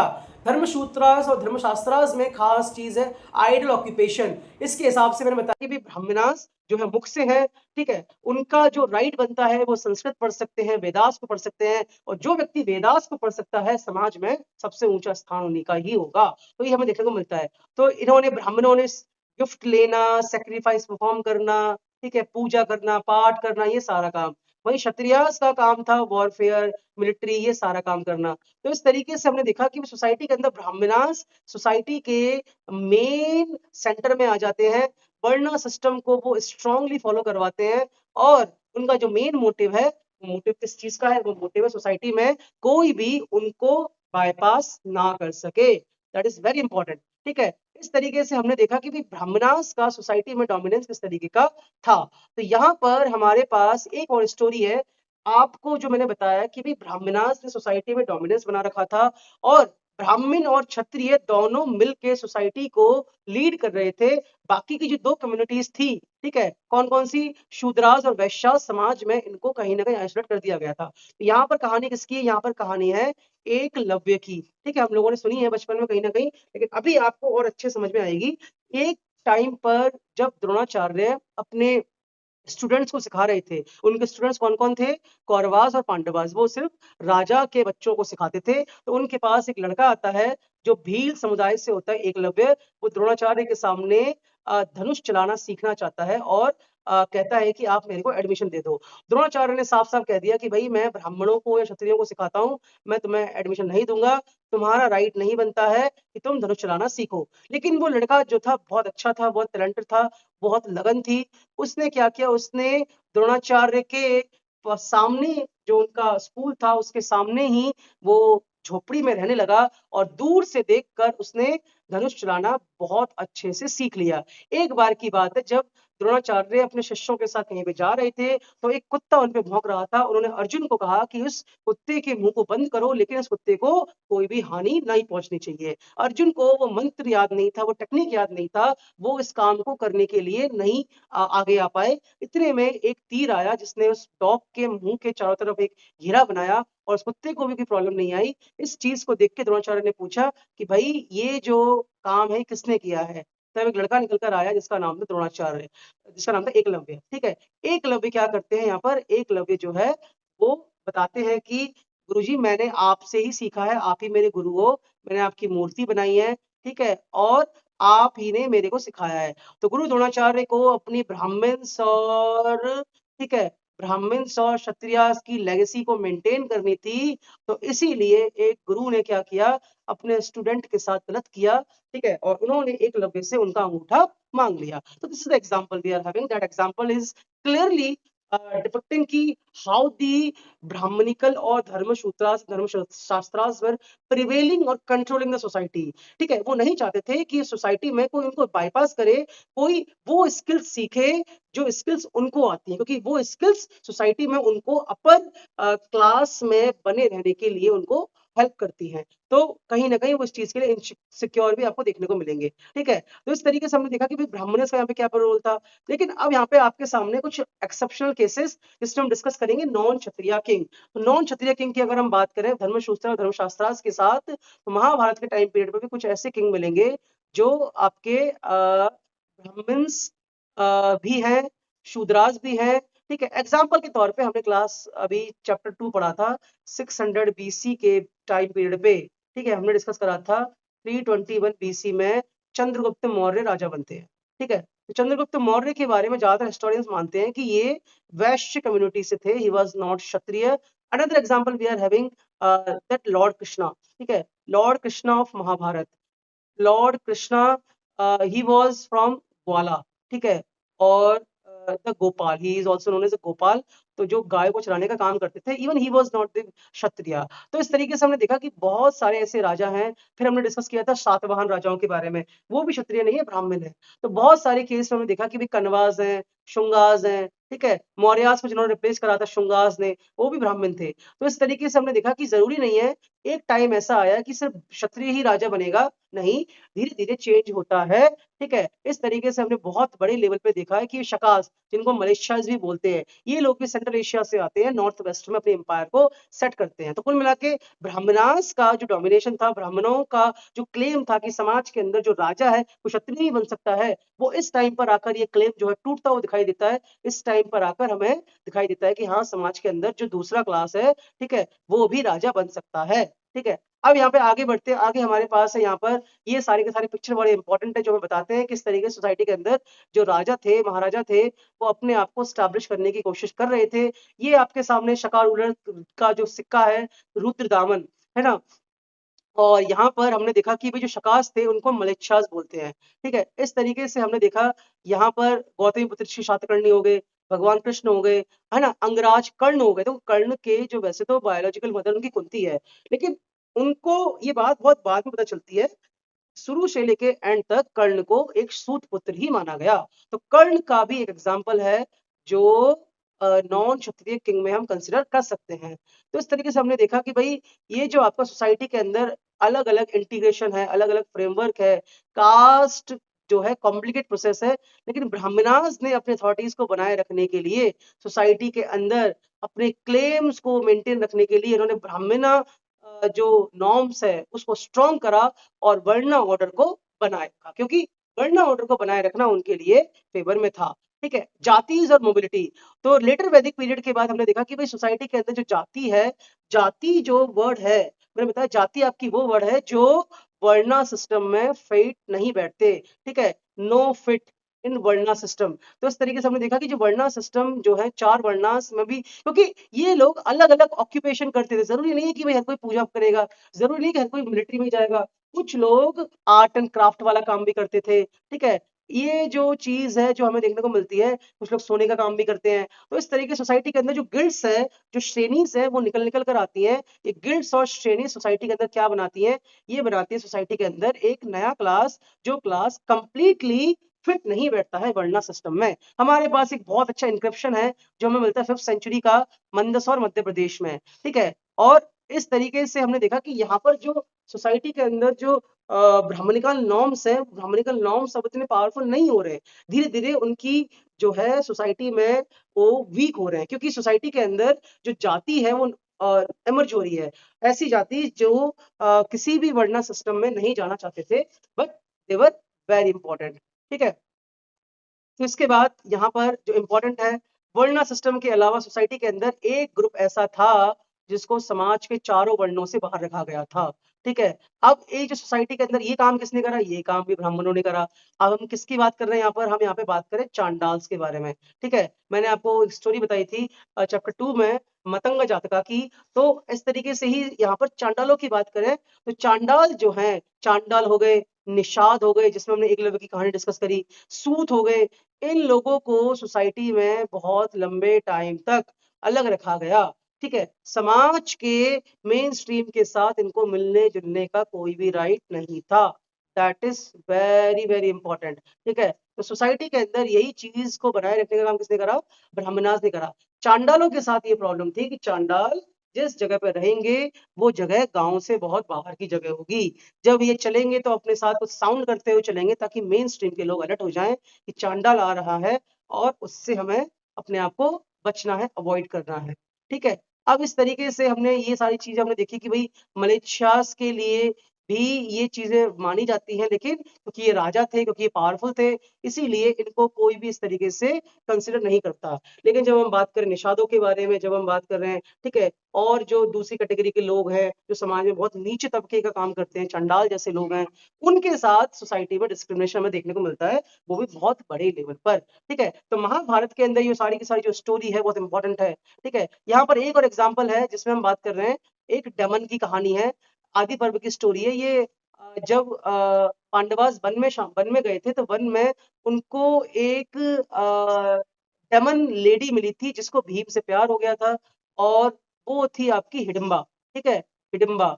और ये जो हिडिंबा है, हिडिंबा ने भीम से शादी करी, और इनका जो बेटा होता है वो है आपका घटोत्कच। ठीक है, घटोत्कच। और घटोत्कच का जो बेटा है वो है आपका बर्बरीक। ठीक है, जिसको हम खाटू श्याम जी भी बोलते हैं। तो इस तरीके से जो भीम है, ये जो स्टोरी है बताते समाज के अंदर ये लोग जंगल में रहते हैं। ये जो हिडिंबा है ये जंगल में रहते, कहाँ रहते हैं? जंगल में, लिव्ड इन फॉरेस्ट। क्योंकि इनका पहनावा अलग है, इनका काम करने का तरीका अलग है, इनकी बोली अलग है, they were kind of uncivilized according to the society. तो इसीलिए समाज से इनको बाहर रखा जाता था, क्योंकि ये माना जाता था कि समाज में ये जो हिडिंबा जैसी लेडी है, ये समाज में खतरनाक है, क्योंकि इनके बच्चे जो हैं वो डमन जैसे होंगे। ये एग्जाम्पल इस चीज के लिए बताया गया है एनसीईआरटी में बेसिकली, कि भाई सोसाइटी के अंदर कुछ लोग ऐसे हैं जो किसी वर्णा में काउंट ही नहीं होते थे, वो समाज से बिल्कुल बाहर खदेड़ दिए गए थे। ठीक है, तो ये इंपॉर्टेंट चीज जो हमें समझ में आती है यहाँ पर। इसके बाद चैप्टर जो है आपका आगे बढ़ता है, आपके साथ यहाँ पर डिस्कशन शुरू होती है। नेक्स्ट जो है ये है मनुस्मृति के सोसाइटी के अंदर जो ड्यूटीज बनाई, चांडालों के बारे में हमने डिस्कस करा कि चांडाल समाज में बाहर रहेंगे। ठीक है, समाज का वो काम करेंगे जो कोई नहीं करेगा, जैसे कि पॉल्यूशन वाला, है ना, सफाई वाला, ठीक है, क्लीनलीनेस वाला, ठीक है, ये सारे का सारा काम करेंगे, because they believe they are the pollutant, they are the pollutant, मतलब समाज के लिए बहुत ज्यादा गंदगी है ये लोग, ऐसा माना जाता है, इसीलिए इनको समाज से अलग थोड़ा रखा गया। ठीक है, इसमें जो पिक्चर है, इसमें पिक्चर में देखने को मिलता है कि भाई यहाँ पर गांधारा आर्ट का पिक्चर है। ठीक है, ये बुद्धिज्म का पिक्चर है, बोधिसत्वास का पिक्चर है, इंपॉर्टेंट है। इसके साथ साथ में देखने को मिलता है कि सोसाइटी में वो कहीं वॉक नहीं कर सकते, तो ये सारे मैंने बता दिया। ठीक है, इसके बारे में बताते कौन है, बहुत अच्छा एग्जाम्पल देते हैं, जब इंडिया के अंदर फाइयान आते हैं तो फाइयान बताते हैं कि इंडिया के अंदर अनटचेबिलिटी किस हद तक है। ठीक है, तो वो बताते हैं अपनी बुक में जो है that is of about untouchables, तो ये भी देखने को मिलता है। इस तरीके से जो है हमने देखा कि ज़ुआंगज़ांग जब आते हैं 7वीं सेंचुरी में, तो वो भी सोसाइटी के अंदर स्कैवेंजर्स को एग्जीक्यूट करते हुए, उनको फोर्सफुली उस काम में डालते हुए भी उन्होंने इस चीज को लिखा। ठीक है, तो ये सारा का सारा जो सिस्टम था सोसाइटी के अंदर, ये सिस्टम किसने बनाया था? ब्राह्मणास ने बनाया था, चाहे वो चांडालास के लिए हो, चाहे अनटचेबल्स के लिए हो, सोसाइटी के नॉर्म्स को कंट्रोल करने का काम ये लोग कर रहे थे। ठीक है, इसके साथ साथ हमें आगे देखना है, आगे हमें देखने को मिलता है सोसाइटी के अंदर, ये है आपका बोधिसत्वा से चांडाल। यहाँ पे आपके सामने एक स्टोरी मिलेगी आपको। ठीक है, तो यहाँ पर बोधिसत्वा की स्टोरी है। ठीक है, once the was outside of the city. ठीक है, और इनका नाम था मतंग जातक। बेसिकली स्टोरी क्या है, स्टोरी में बताता हूँ कि एक स्टोरी है मतंग जातक नाम के व्यक्ति की। ठीक है, जो समाज के अंदर बहुत नीचे तबके से बिलोंग करता था, बनारस में चांडाल के परिवार से था ये मतंग जातक। तो एक बार क्या हुआ कि बनारस की जो राजकुमारी है, बनारस की जो प्रिंसेस है, वो शहर घूमने निकली। इतने में इनका इंटरेक्शन हो गया इनडायरेक्टली मतंग जातक के साथ। बाद में इस प्रिंसेस ने जाके अपनी आईज को वॉश कर ली, अपनी आंखें धो ली कि भाई मैंने कितना अनऑस्पिशियस चीज देख ली। ठीक है, इसके बाद वहां के लोगों ने, वहां के जो सैनिक सूबेदार लोगों ने मिलकर क्या किया, मतंग जातक को इतनी बुरी तरीके से पीटा कि वो घायल हो जाता है। ठीक है, मतंग जातक के लिए ये बहुत बड़ा जो है एक सबक था। इसके बाद जो मतंग जातक है वो क्या करता है, वो सब कुछ छोड़कर हिमालय में चला जाता है भगवान शिव की तपस्या करने के लिए। वहां पर जाकर ये अपने आप को चेंज करना चाहता है। जब वो वहां से आता है तब वो बहुत ज्ञानी होता है, इतना ज्ञानी होता है कि ब्राह्मण भी उसकी बराबरी नहीं कर सकते। उसके बाद ये जो मतंग जातक है, उसने उसी प्रिंसेस से शादी करी और इनका एक बेटा हुआ। ठीक है, और इस तरीके से हमने देखा कि भाई किस तरीके सोसाइटी के अंदर अब एक ट्रेंड ऐसा भी आ गया था। इसमें बताया जाता है कि भाई एजुकेशन से व्यक्ति अपने आप को कितना हायर लेवल पे ले जा सकता है, ये इसका बहुत अच्छा एग्जांपल है। ठीक है, तो ये जो बेसिकली जो स्टोरी बताती है किस तरीके से वर्णा ऑर्डर, वर्णा सिस्टम सोसाइटी के अंदर बहुत बड़े लेवल पे डिस्क्रिमिनेशन कर रहा था, और एक ग्रुप तो ऐसा था जो समाज के बिल्कुल बाहर खदेड़ दिया गया था, जो हमें यहाँ पे देखने को मिलता है। ठीक है, इसके बाद जो है अगला हम यहाँ पे देखते हैं, next we are having that is beyond birth and resources. तो यहाँ पे हमने देखा कि भाई सोसाइटी के अंदर बहुत बड़े लेवल पर जो लेबर है, जो पेस्टोलिज्म है ना, हेडमैन है, क्राफ्टमैन है, ये लोग समाज के अंदर वो काम नहीं करते जो काम उनकी बर्थ से डिसाइड हुआ है, बल्कि वो काम करते हैं जो काम उनको आता है, स्किल्ड जॉब है। तो ऐसे लोग जो है ये बिल्कुल भी वर्णा सिस्टम को एक्सेप्ट नहीं करते। इन्होंने वर्णा से बाहर, दे रिमेन्ड आउट ऑफ द वर्णा। अब इनको हमने जाति में काउंट कर लिया, इनको हमने गिल्ड में काउंट कर लिया, but they are the highly talented people. इनको हर एक स्किल आता है, चाहे वो पेस्टोलिज्म हो, चाहे किसान हो, चाहे वो हेडमैन हो, क्राफ्टमैन हो। ये वो ब्राह्मणास और क्षत्रियास, वैश्य, जो ट्रेडिशनल जो जॉब्स है वो नहीं कर रहे। That's why they are not the part of the varna system. ठीक है, तो यहाँ पर महाभारत का जो है आपका जेंडर के बारे में बात करते हैं। तो जेंडर के राइट्स के बारे में डिस्कशन कौन करता है? मनुस्मृति करता है। और मनुस्मृति बताता है कि भाई सबसे इंपॉर्टेंट जो चीज है जेंडर के डोमेन में, कि भाई यहाँ पर देखो, स्टोरी तो हम डिस्कस करेंगे। जेंडर के डोमेन की अगर हम बात करें तो पहली बात, जो विमेन है, विमेन फादर की प्रॉपर्टी पर कोई क्लेम नहीं कर सकती। ठीक है, दूसरा, वो खाली उसी चीज पे क्लेम कर सकती है जो उसके फादर ने, ठीक है, उनको क्या किया होगा, शादी के टाइम पे दिया होगा। एक विमेन को वेल्थ लेने के बस 6 तरीके हैं, तो हम डिस्कस करेंगे। लेकिन मेजर चीज है कि सोसाइटी में विमेन राइट्स को अंडरमाइन कर दिया गया था, किसके द्वारा, आपके मनुस्मृति के द्वारा। तो यहाँ पर एक महाभारत का किस्सा शुरू होता है। एक बार की बात है जब पांडवास ने भगवान कृष्ण की मदद से खांडवप्रस्थ नाम की जो जगह थी, बंजर जो जगह थी, उस जगह को उन्होंने बहुत मेहनत से बहुत अच्छे तरीके से उसको ग्रो करा और उस जगह को उन्होंने अपनी राजधानी बनाई। एक बार उन्होंने अपने कजिन ब्रदर दुर्योधन को इनवाइट करा, लेकिन वो महल कुछ इस तरीके से था, जहां पर पानी था वहां पर जमीन होती थी, और जहां जमीन दिखाई देती थी वहां पानी होता था। दुर्योधन जिस जगह को जमीन समझ रहा था, वहां पर उसने जैसे ही पैर रखा और उसके सारे कपड़े गीले हो जाते हैं। ऊपर से द्रौपदी जो है वो देख रही होती है, और द्रौपदी ने उनका मजाक बनाया था। और इस तरीके से हमें देखने को मिलता है कि बहुत बड़े लेवल पे, ठीक है, ये जो तैश है, ये जो गुस्सा है दुर्योधन के लिए, रिवेंज का एक बहुत बड़ा फैक्टर बनता है। दुर्योधन इस रिवेंज के लिए एक बार फिर से एक तरीके के गेम को ऑर्गेनाइज करता है, डाइस के गेम को, और यहाँ पर पांडवास को बुलाता है। और इस गेम में शकुनी के चालों से, ठीक है, शकुनी जो मामा है उसकी चालों से पांडवास गेम को हार जाते हैं। और गेम को नहीं हारते, बल्कि अपनी जो प्रॉपर्टी है, जो चीज उन्होंने दांव पे लगाई थी, वो सब चीजें हार जाते हैं, हमें यहाँ पे देखने को मिलता है। लेकिन यहाँ पर जो इंपॉर्टेंट चीज है वो समझने वाली बात है कि विमेन के साथ इनजस्टिस किस हद तक होता था। तो इसी गेम का एग्जाम्पल है, द्रौपदी सवाल पूछती है कि जब पांडवास गेम में सब चीज हार गए, ठीक है, that even if Yudhishthir had lost himself, जब वो अपने आप को भी हार जाते हैं उस गेम में, तो अपनी वाइफ को दांव पे कैसे लगा सकते हैं। दूसरा सवाल वो पूछती है कि भाई सबसे इंपॉर्टेंट जो चीज है कि भाई अगर एक कोई इंसान अनफ्री है, गुलाम है, तो अपने आप को भी खो चुका है, तो क्या वो दूसरे इंसान को दांव पे लगा सकता है। ये द्रौपदी का दूसरा सवाल है, राइट्स के लिए सवाल है। तीसरा सवाल द्रौपदी पूछती है कि हमेशा विमेन को ही क्यों सेक्रीफाइस करना पड़ता है। तो ये जो क्वेश्चन है, ये क्वेश्चन बहुत इंपॉर्टेंट क्वेश्चन है, जो विमेन राइट्स के बारे में, विमेन के हक के बारे में, है ना, विमेन एम्पावरमेंट के बारे में एक टाइम में किसी ने पूछे थे। आज वो जो क्वेश्चन है, वो क्वेश्चन बहुत इंपॉर्टेंट है सोसाइटी के लिए। तो यहाँ पर जो अगला जो हमें समझना है कि भाई विमेन को, मैंने बताया कि भाई फादर की प्रॉपर्टी में उनका कोई हिस्सा नहीं था। फादर की प्रॉपर्टी में मनुस्मृति कहती है जो हिस्सा मिलेगा वो एल्डर ब्रदर को सबसे ज्यादा मिलेगा, उसके बाद जो बाकी के भाई है उनको मिलेगा, लेकिन विमेन को नहीं मिलेगा। लेकिन हमारे पास एक एक्सेप्शनल केस है, हमने चैप्टर 2 में पढ़ा था, that is about Prabhavati Gupta. ठीक है, प्रभावती गुप्ता का हमारे पास जो है एग्जाम्पल है, जो वेल्थ को अक्वायर भी करती हैं और वेल्थ को दान भी करती हैं। तो शी इज द एग्जाम्पल। तो ये गुप्ता एम्पायर का एग्जाम्पल है, 4 से लेकर 6 सेंचुरी के बीच का एग्जाम्पल है। लेकिन हम एग्जाम्पल इसलिए डिस्कस कर रहे हैं क्योंकि एंशियंट इंडिया का पार्ट ही डिस्कस कर रहे हैं। ठीक है, so basically we are talking about 6 century BC to 6 century AD. So 4 century जैसे शुरू होता है, सोसाइटी के अंदर वेल्थ का जो सिस्टम है, वेल्थ का जो कंसंट्रेशन है, वो कहीं ना कहीं चेंज होता है। गुप्ता राजाओं ने अपने जो सिस्टर्स हैं, अपनी जो डॉटर्स हैं, इवन अपनी जो क्वींस हैं, उनको भी वेल्थ में हिस्सा दिया था। और that is very important thing to know. तो इस तरीके से हमें समझ में आता है किस तरीके सोसाइटी के अंदर ये जो पिक्चर है ये चेंज हो रही है।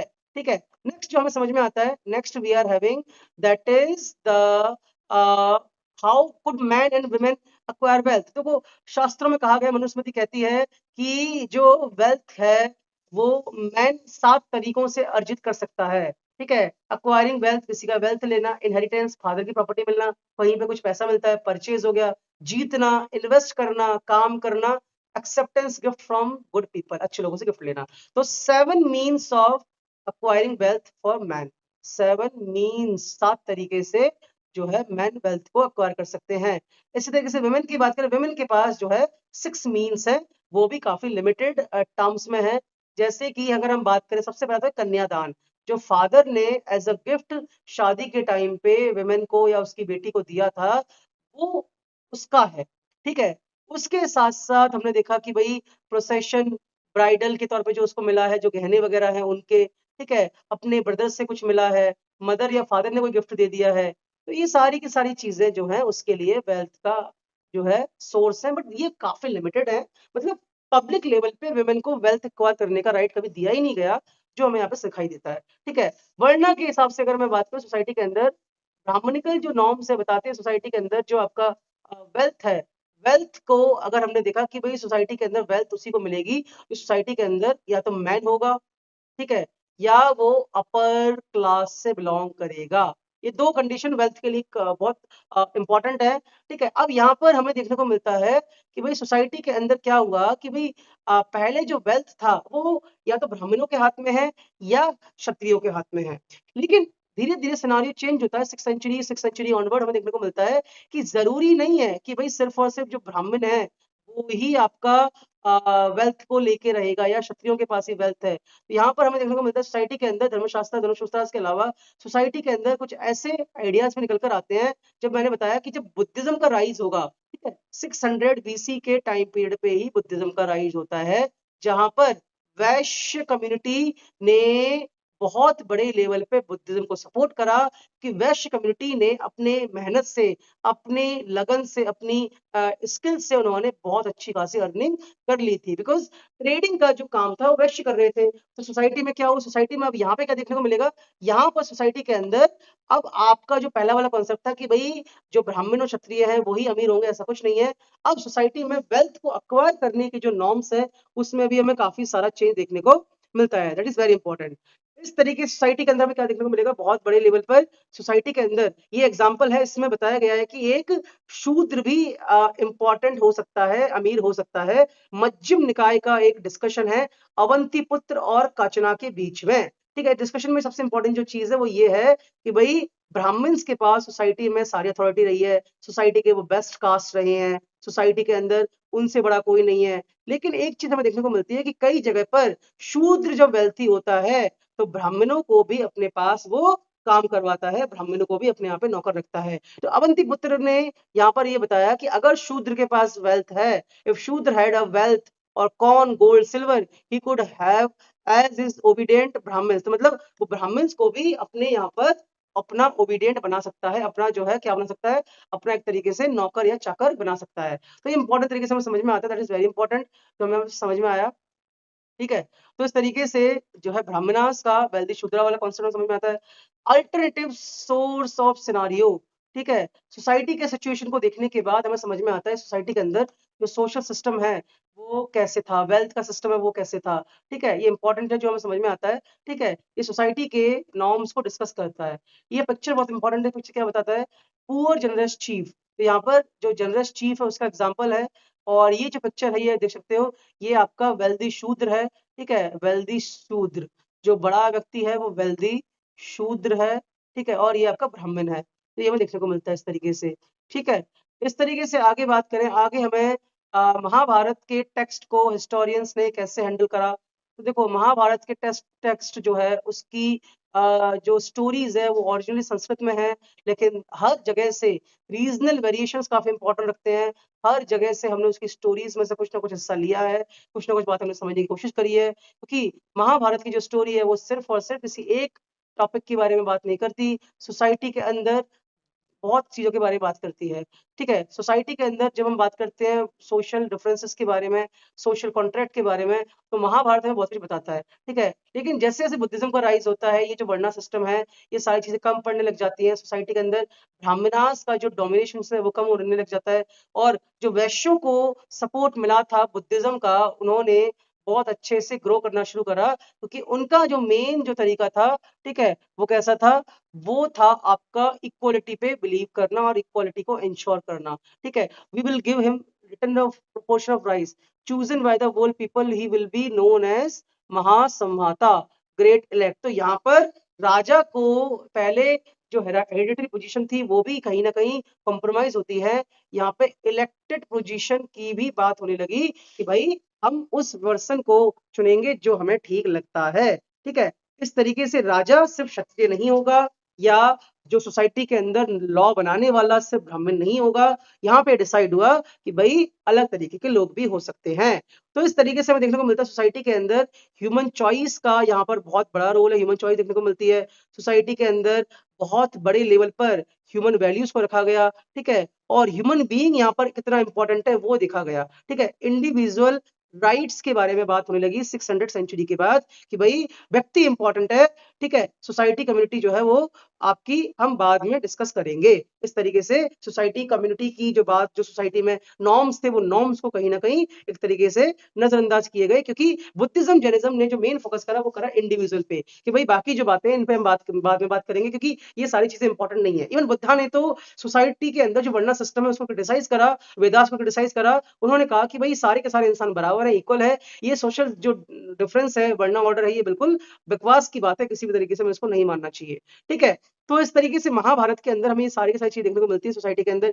ये जो टेक्स्ट है ये बहुत इंपॉर्टेंट है। इस टेक्स्ट के अंदर बहुत सारी ऐसी बातें हैं जो हिस्टोरिकल सिग्निफिकेंस के लिए बहुत इंपॉर्टेंट है और उस समय के समाज को समझने के लिए बहुत बड़ा रोल प्ले करती हैं। लैंग्वेज एंड कंटेंट की बात करें तो महाभारत की जो लैंग्वेज है बहुत इंपॉर्टेंट है, ठीक है। महाभारत वैसे संस्कृत में लिखा हुआ है, लेकिन महाभारत की खास बात क्या है, महाभारत की जो राइटिंग है वो नरेटिव वे में भी है और डिडेक्टिक वे में भी है। नरेटिव वे में क्या है, स्टोरीज हैं, इंसिडेंट हैं, और डिडेक्टिव वे में क्या है, टीचिंग्स हैं, ठीक है। एग्जाम्पल के तौर पे कौरव पांडवास की जो स्टोरी है वो नरेटिव का पार्ट है, लेकिन गीता का ज्ञान जो भगवान कृष्ण ने दिया था अर्जुन को युद्ध भूमि में कुरुक्षेत्र में, वो पार्ट है डिडेक्टिव, इसमें कुछ ना कुछ टीचिंग्स है। इतना ही नहीं, हर एक इंसिडेंट से जो टीचिंग्स हमें मिलती है वो कहीं ना कहीं महाभारत के डेट का पार्ट है। तो यहाँ पे कुछ ना कुछ इंस्ट्रक्शन है समाज के लिए, लोगों के लिए, ठीक है, कैसे बेटरमेंट हो सके। तो इस तरीके से हमें देखने को मिला सोसाइटी के हर एक चीज के लिए कहीं ना कहीं कुछ ना कुछ बातें हैं। स्टोरीज स्टोरीज की जो टीचिंग्स है वो भी है आपका डिडक्टिव पार्ट। तो महाभारत जो है इस मामले में काफी ज्यादा कैसा है, काफी ज्यादा डाइवर्स है। ये पेंटिंग आपको देखने को मिल रही है, पेंटिंग किस चीज की है, ये पेंटिंग शो करती है डिडक्टिव पार्ट को, because this is the painting of lord Krishna telling Gita, ठीक है, to Krishna to Arjun. Lord Krishna जो है अर्जुन को गीता का ज्ञान सुना रहे हैं, ठीक है, श्रीमद् भगवत गीता का ज्ञान सुना रहे हैं। That is very important. इसके बाद ये जो पिक्चर आप देख सकते हो, महाभारत को लिखने वाले कौन है। देखो, महाभारत के जो कंपोजर हैं वो हैं आपके वेद व्यास, ठीक है, लेकिन इसको कैलीग्राफी करने वाले कौन माने जाते हैं, calligraphist. He was none other than lord Ganesha. Lord Ganesha कौन है, ही इज द कैलीग्राफिस्ट। तो इस तरीके से अगर हम देखें तो संस्कृत ट्रेडिशन बहुत इंपॉर्टेंट तरीके से है, और संस्कृत ट्रेडिशन के साथ साथ बैटलफील्ड हमें बहुत कुछ बताता है, और इसके जो ऑथर्स हैं वो काफी इंपॉर्टेंट है जो हमें देखने को मिलते हैं, ठीक है। तो सोसाइटी के अंदर ये जो कंपोज हैं, कंपोज एक्चुअली में महाभारत की कहानी किन लोगों ने सुनाई थी, बार्ड्स ने। बार्ड्स कौन होते हैं, सुतास, ठीक है, इनको हम क्या बोलते हैं, सुतास बोलते हैं। एग्जाम्पल के तौर पे मैं आपको बता दूं, जैसे आप भगवत गीता को पढ़ना शुरू करोगे तो उसमें सबसे पहला जो श्लोक है वो ये है कि धर्म क्षेत्र कुरुक्षेत्र, ठीक है, समवेता युद्ध सब, मतलब संजय पूछ रहा है, संजय को संजय बता रहा है, ठीक है, किसको बता रहा है, धृतराष्ट्र को, कि युद्ध भूमि में क्या क्या हुआ। धृतराष्ट्र पूछता है कि हे संजय, युद्ध भूमि में मेरे और पांडु के पुत्रों ने क्या किया, ठीक है। तो संजय उनको बताता। तो यानी कि यहाँ पर बार्ड्स का बड़ा रोल है, जो लोग सुनाने वाले हैं, कहानी सुनाने वाले हैं, उनका बड़ा रोल है, उन्होंने सुनाया है, ठीक है। महाभारत की जो पूरी बैटल है उसको संजय ने देखा था, क्योंकि उनको दिव्य दृष्टि मिली थी, उनका जो विजन था बहुत अच्छा था, उसके बेसिस पे उन्होंने महाभारत की कहानी धृतराष्ट्र को सुनाई थी। तो सुतास का बहुत बड़ा रोल है, सुनने वालों का बहुत बड़ा रोल है, ठीक है। तो यहाँ पर महाभारत में विक्ट्रीज, अचीवमेंट्स, ब्राह्मणास का रोल सोसाइटी में, कुरु पांडवास की अथॉरिटी है ना, सोशल सिस्टम, ये सारा का सारा डिस्कशन हमने यहाँ पर डिस्कस कर लिया है, ठीक है। अब इसके बाद जो है सबसे इंपॉर्टेंट जो चीज़ है जो हमें देखने को मिलती है, सोसाइटी के अंदर बहुत बड़े लेवल पर जो राजा हैं, जो महाराजा हैं, ठीक है। तो महाभारत की हमने यहाँ पे आगे डिस्कस करें तो महाभारत की जो मेजर जो डेवलपमेंट है वो आपका 1951-52 में बीबी लाल का बहुत बड़ा एग्जाम्पल है। 1959 में थोड़ा मैं और बता दूं, महाभारत का जो एक और हमें डिस्कवरी मिलती है वो मिलती है आपकी हस्तिनापुर से, ठीक है। और वहाँ पर उन्होंने कुछ दीवार आइडेंटिफाई करे थे जो बताते हैं कि जिस तरीके से बताया गया था क्या उस तरीके की दीवार है। तो इस तरीके से कुरु के जो कैपिटल को उन्होंने डिस्क्राइब करने की कोशिश करी, ने एविडेंस पाया कि भाई जिस तरीके से बताया गया है कि भाई महाभारत में बड़े बड़े महल होते थे, लेकिन दीवारों को देखकर कुछ ऐसा नहीं लगता है, मड ब्रिक्स से बनाए गए हैं, बेसिकली कोई कम्युनिटी होगी, कोई बड़ी कम्युनिटी होगी।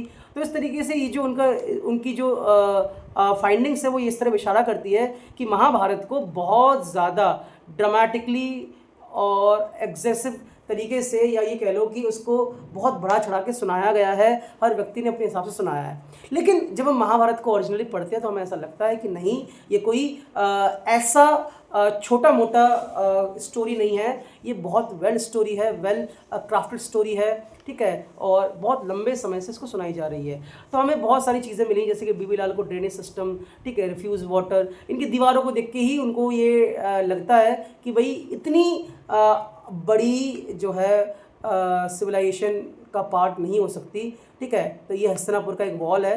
इस वॉल को अगर आप देखोगे बड़ी सिंपल सी वॉल लगेगी कि भाई पुरानी ईंटों से बनाई गई है, बट कहानी हमें ऐसा कहती है कि भाई इतनी सिंपल तो नहीं है ना। हस्तिनापुर जो है, ये हस्तिनापुर, ठीक है, इस सिटी की खास बात यह है कि आदि पर्व में इसका डिस्कशन है, और हस्तिनापुर का ही वो जगह है जहाँ पर हमें देखने को मिलता है कि महाभारत का पूरा जो सिस्टम है वो सेट हो रहा है, ठीक है। तो इस तरीके से ये सिटी कैसी है, सिटी की खास बात क्या है, ये बताया गया है, ठीक है। तो महाभारत जो है बहुत डाइवर्स है, मैंने बताया हर तरीके से डाइवर्स है। महाभारत में द्रौपदी के मैरिज की एक कहानी है, मैंने डिस्कस करना था ये कि भाई द्रौपदी की जो शादी है वो होती है Panchal, she was from Panchali, ठीक है, शी वॉज फ्रॉम पांचाली। और ख़ास बात क्या है, द्रौपदी की शादी कैसे होती है, द्रौपदी को अर्जुन स्वयंवर से जीत कर लाते हैं, लेकिन जब घर पे लाते हैं तब वो कुंती उस टाइम पे पूजा कर रही होती है, तब अर्जुन बोलते हैं कि माँ मैं कुछ लाया हूँ, और जो कुंती हैं वो कहती हैं कि जो भी लाए हो पांचों बांट लो। तो इस तरीके से द्रौपदी की जो है पांचों पांडवा से शादी होती है। This is the example of polyandry, ठीक है, वी हैव डिस्कस्ड, जहाँ पर वुमेन हैव सेवरल हस्बैंड। तो इस तरीके से हमें देखने को मिलता है कि भाई दिस इज़ द सिस्टम, है ना, कि जब सोसाइटी के अंदर कोई भी चीज़ें बहुत यूनिक तरीके से कुछ बिलीव्स के बेसिस पे फॉलो हो जाती थी, ठीक है। यही कुछ इस तरीके का एग्जाम्पल है कि भाई मदर ने कह दिया तो कह दिया, दैट इज़ वेरी इंपॉर्टेंट। तो महाभारत बहुत डायनामिक टेक्स्ट है, ठीक है। महाभारत की खास बात क्या है कि भाई महाभारत के अंदर बहुत सारे इंसिडेंट हैं, ठीक है, पॉलीएंड्री प्रैक्टिसेस मैंने बता दिया था, ठीक है, ये सारा का सारा है, इसके हर एक एपिसोड में इंपॉर्टेंट है, ठीक है। ब्राह्मणिकल पॉइंट ऑफ व्यू को हमने समझा, ठीक है, ये सारा समझा। यहाँ पे इम्पॉर्टेंट जो है वो ये है आपका कि महाभारत और मनुस्मृति जो भी चीज़ें हमने डिस्कस करी, इम्पॉर्टेंट चीज़ ये है कि महाभारत बहुत डायनामिक है। डायनामिक क्यों है? क्योंकि महाभारत के अंदर बहुत बड़े लेवल पे देखो वैरायटी ऑफ लैंग्वेजेस है, थॉट्स है, प्रोसेस है, कम्युनिटीज़ है, स्टोरीज़ है, टीचिंग्स है, इंस्ट्रक्शन है, ये एप्टिक कई बार रिटोल्ड करा गया है, कई बार बताया गया है। और सबसे इम्पॉर्टेंट जो चीज़ है, इसके प्लेज, डांस, ड्रामा, नरेटर्स, ये काफ़ी इंपॉर्टेंट है, ये बहुत डायनामिक पिक्चर को पेश करते हैं, ठीक है। इतना ही नहीं, इसमें सिर्फ और सिर्फ इंसिडेंट नहीं है, बल्कि teaching, values, ideas, thinking, expression, हर एक चीज़ का ग्रेट कॉम्बिनेशन आपको देखने को मिलेगा जो बहुत इंपॉर्टेंट है, ठीक है। तो महाभारत की जो स्टोरी है वो काफ़ी इंपॉर्टेंट है, और महाभारत की स्टोरी कई बार रिटेलिंग करी जाती ही रही है और अब भी करी जाती रहेगी। इसने सोसाइटी के अंदर सोसाइटी के उस टाइम के पिक्चर्स को रखा। महाभारत पढ़ के हमें आज की सोसाइटी और उस टाइम की सोसाइटी के बीच में बहुत सारे डिफ्रेंशिएशन समझ में आते हैं, और हम आज की सोसाइटी को कैसे बेटर कर सकते हैं, किस किस नॉर्म में हम अच्छा कर सकते हैं, वो सारी की सारी जो टीचिंग है वो महाभारत आपको प्रोवाइड कराती है। दैट इज़ वेरी इंपॉर्टेंट, ठीक है। तो इस तरीके से हमें देखने को मिलता है कि सोसाइटी के अंदर जो बहुत सारे, है ना, बुक हैं वो बताती हैं, जैसे कि ये वाली बुक है आपकी कुंती और निषादी, है ना, माता कुंती की यहाँ पर जो रोल है बहुत इंपॉर्टेंट है, ठीक है। तो इस तरीके से यहाँ पर देखने को मिलता है सोसाइटी के अंदर बहुत बड़े लेवल पर जो सोशल पिक्चर है उसको पेश करने का काम किसने करा है? आपके महाभारत ने करा है, ठीक है। तो ये है आपका टेक्सचुअल और द क्रोनोलॉजी, ठीक है। तो 500 BC जो टाइम पीरियड है जहाँ पर पाणिनि ने अपनी अष्टाध्यायी लिखी थी, संस्कृत ग्रामर है ये, ठीक है। 500 BC से 200 BC के बीच में धर्मसूत्रास बनने लगे, ठीक है। 500 से 1100 BC के बीच में बुद्धिस्ट टेक्स्ट त्रिपिटका का होता है आपका कॉम्बिनेशन। फिर आपका रामायण और महाभारत का जो टाइमलाइन है वो ये वाला है, ठीक है। 200 BC से 200 CE के बीच में मनुस्मृति जो है वो कंपाइल होती है, ठीक है। 100 CE में चरक संहिता और सुश्रुत संहिता होती है। 200 CE में, ठीक है, पुराणास जो है वो कंपाइल होते हैं, और 300 CE में ये जो है आपका नाट्यशास्त्र, भरत के नाट्यशास्त्र कंपाइल होते हैं। 300 से 600 BC के बीच में धर्मसूत्रास और उनके संस्कृत में कंपाइलेशन होता है। और 400 बीसी से 500 बीसी के बीच में संस्कृत यहाँ पर इम्पोर्टेंट रोल प्ले करता है। और कालिदास जैसे महान कवि ने अपनी जो कंपाइलेशन है, अपनी जो बहुत इम्पोर्टेंट क्रिएशन है वो दुनिया के सामने रखी है। ठीक है, अब ये जो है आपका मॉडर्न इंडिया में क्या डेवलपमेंट हुए 1966 के बीच में, है ना, पब्लिकेशन क्रिटिकल एडिशन पे काम हुआ है महाभारत का, रिसर्च पे काम हुआ है। J.V. वैन बर्टन जो है वो इंग्लिश ट्रांसलेशन करते हैं महाभारत का 1978 में। वैसे मैं आपको बता दूं मुगल के टाइम पे, अकबर के टाइम पे भी, ठीक है, अकबर के टाइम पे भी महाभारत का ट्रांसलेशन हो चुका है। ठीक है, ट्रांसलेशन ऑफ महाभारत इन उर्दू, उसको हम क्या बोलते हैं, उसको हम बोलते हैं आपका रमज़नामा। ठीक है, इट इज़ कॉल्ड रमज़नामा। तो महाभारत का जो है उर्दू में भी अनुवाद हो चुका है, रमज़नामा। तो महाभारत इतना डाइवर्स है कि इसको ट्रांसलेशन करवा कर मुगल राजाओं ने भी इसको पढ़ा है। That is very important. ठीक है, तो यहाँ तक हमने महाभारत की पूरी बात डिस्कस करी। हमने शुरू से लेके एंड तक 6 सेंचुरी BC से लेके 6 सेंचुरी AD तक की सारी बातें डिस्कस करी। ठीक है, यहाँ पर आपका काम है इस चैप्टर को रिवाइज करना, और कोई भी डाउट है आप मेरे से पूछ सकते हो। Thank you so much.